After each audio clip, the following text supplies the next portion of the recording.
Good evening friends. चलिए हम लोग एक्टिव एंड पैसिव इम्यूनिटी के बारे में कुछ जानते हैं। ये आपका क्लास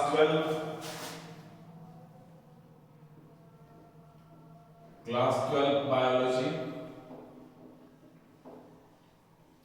चैप्टर 8 का एक टॉपिक है active immunity and passive immunity।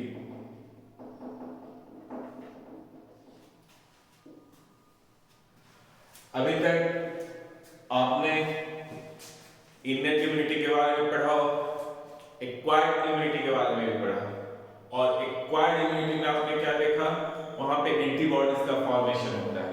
ठीक है, तो एंटीबॉडीज कब बनता है? जब कोई फॉरेन पार्टिकल्स या फॉरेन एजेंट्स, ठीक है, जब फॉरेन पार्टिकल्स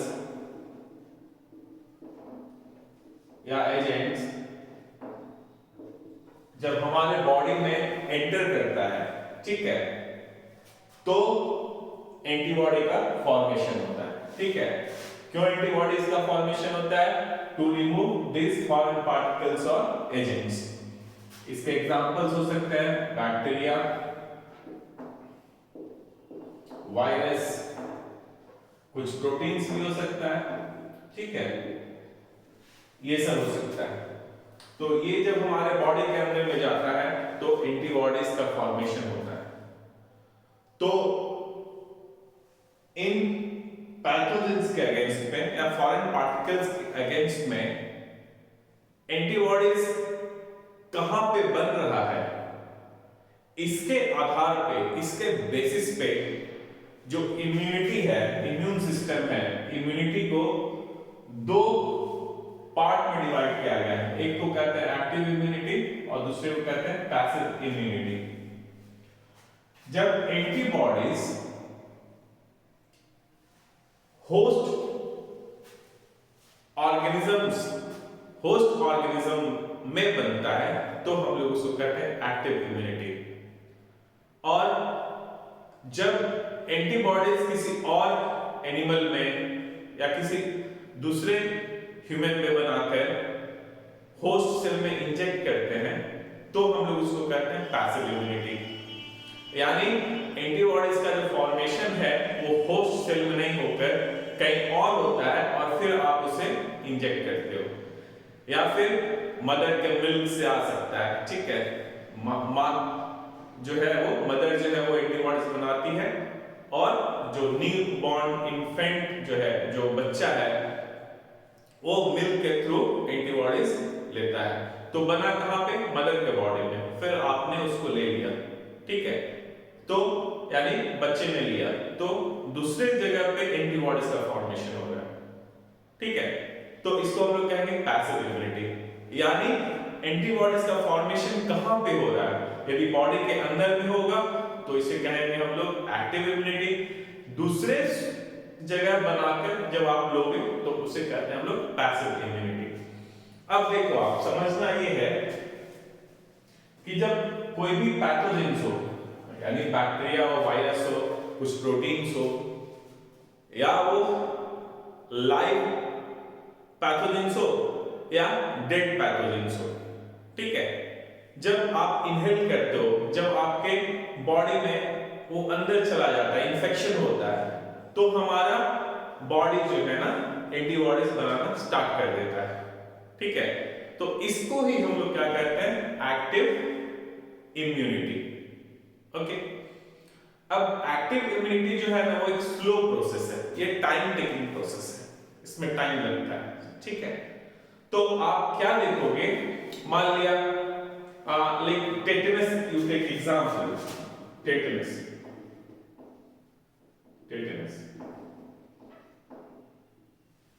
अब ये आपको इतना टाइम नहीं देता है कि हमारा बॉडी जो है वो एंटीबॉडीज बना पाए, उसके पहले ही ये जो है डिजीज कॉज कर देगा। या स्नेक बाइट, स्नेक ने काटा, ठीक है, स्नेक बाइट,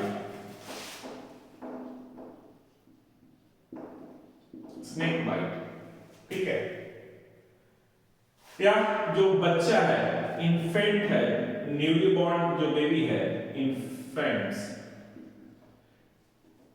इसमें अभी इम्यूनिटी डेवलप नहीं हुआ है, ठीक है, इम्यूनिटी अभी डेवलप नहीं हो पाया। या फीटस, फीटस, फीटस यानी जो बच्चा अभी भी यूटेरस में है, जो मां के गर्भ में पल रहा है, उसे हम लोग फीटस कहते हैं, ठीक है। तो फीटस को भी डर रहता है बैक्टीरिया वायरस का, तो लेकिन यहाँ पे भी इम्यून सिस्टम अभी डेवलप नहीं होता है। या कई लोग, जैसे मान लिया कोई एड्स से सफर कर रहा है, तो क्या है, इम्यूनोलॉजिकली चैलेंज है, वो उतना स्ट्रांग नहीं होता है इम्यूनोलॉजिकली, तो ऐसे लोग एंटीबॉडीज नहीं बना पाते हैं, ठीक है।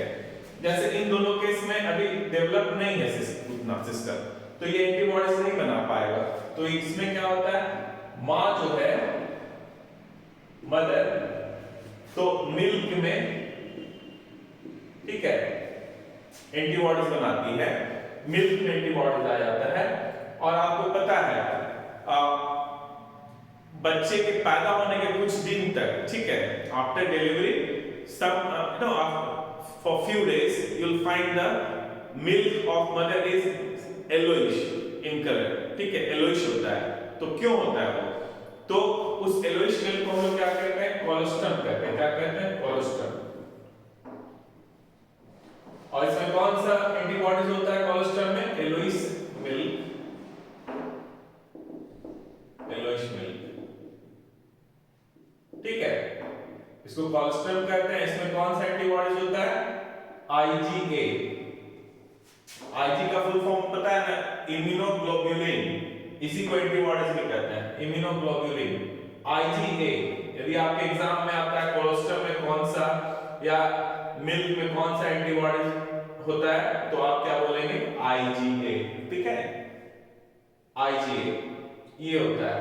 तो मदर मिल्क से बच्चे को जो है, क्योंकि बच्चा एंटीबॉडीज नहीं बना पाता है, तो आप यहाँ पे जो है एंटीबॉडीज मां में बना और बच्चे में आया। वैसे ही जब बच्चा जो है उम्र में होता है, यूटेरस में होता है, तो वहां पे क्या देखोगे, ये प्लेसेंटा के थ्रू, प्लेसेंटा के थ्रू जो है मां से आता है फीटस में एंटीबॉडीज। तो यहाँ प्लेसेंटा से आ रहा, ये मिल्क के थ्रू आ रहा है। तो एंटीबॉडीज कहाँ बन रहा है, मदर में बन रहा है और बच्चे को मिल रहा है। तो इसको हम लोग क्या कहेंगे, पैसिव इम्यूनिटी, क्योंकि एंटीबॉडीज कहीं और बन रहा है, फिर होस्ट ऑर्गेनिज्म में आ रहा है, तो इसको कहेंगे हम लोग पैसिव इम्यूनिटी। स्नेक बाइट, पता है ना, स्नेक काटेगा और टॉक्सिन फैलेगा, तुरंत वीनम जो है वो फैलेगा, फटाक से मर जाएगा, एंटीबॉडीज बनाने का टाइम ही नहीं मिलेगा। तो ऐसे केस में क्या करते हैं हम लोग, यूजुअली क्या होता है, जब स्नेक कट करता है, जब सांप काटता है, तो क्या कहा जाता है कि सांप को हो सके तो पकड़ के लाना। क्यों, क्योंकि आप सांप को पहचान जाओगे, आप उससे समझ जाओगे कौन सा वेनम इसने इंजेक्ट किया है जब काटा है तो, और उस वेनम के अगेंस्ट में आप एंटीबॉडीज बनाओ, ठीक है, जिसको आप एंटी वेनम कहते हो,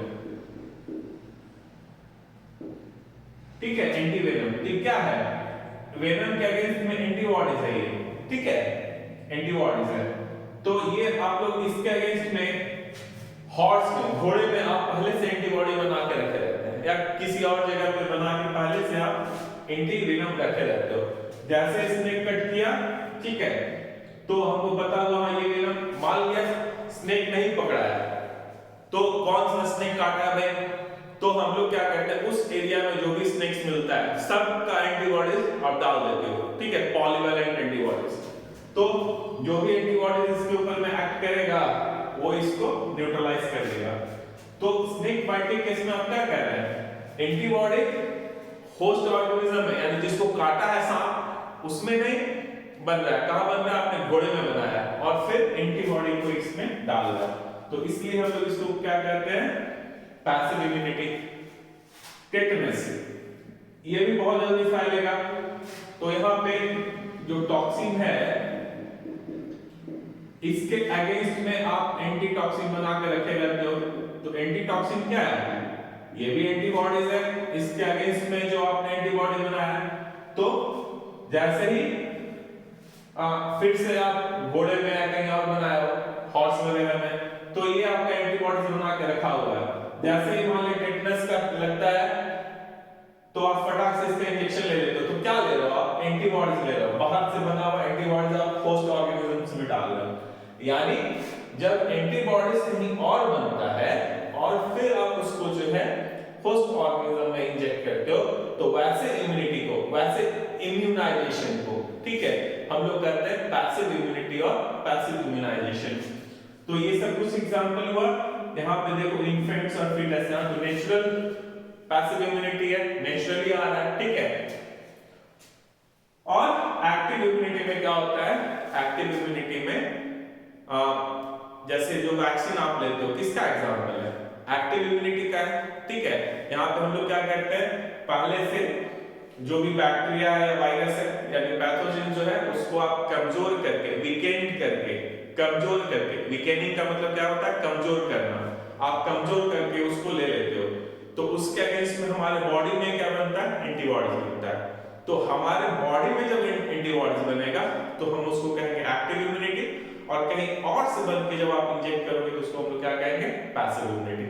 तो आई होपफुली आप इस active immunity and passive immunity को समझ चुके होंगे। जो भी आपके नीट में क्वेश्चन आएगा यहां से आएगा, या फिर मान लिया शॉर्ट नोट्स वगैरह कुछ आता है तो यहां से आएगा, ठीक है। आपको यदि कोई डाउट है देन आप कमेंट सेक्शन में जाकर आप कमेंट करें, तो I will be able to answer your question. Okay, thank you.